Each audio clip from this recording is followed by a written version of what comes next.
حدیث مبارکہ میں ہے، حضرت ابن عباس رضی اللہ تعالی عنہ فرماتے ہیں کہ نبی کریم صلی اللہ تعالی علیہ وسلم نے ارشاد فرمایا، 3 لوگ ایسے ہیں جن کی نماز ان کے سر سے بالشت بھر بھی بلند نہیں ہوتی، یعنی درجہ قبولیت کو نہیں پہنچتی۔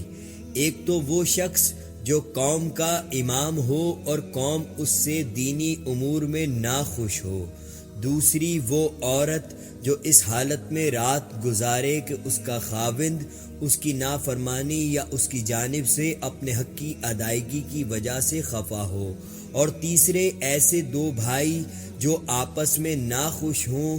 حضور سرور دو عالم صلی اللہ تعالی علیہ وسلم نے ارشاد فرمایا کہ ان 3 درجوں کے شخص کی نماز قبول نہیں ہوتی۔ اللہ اکبر۔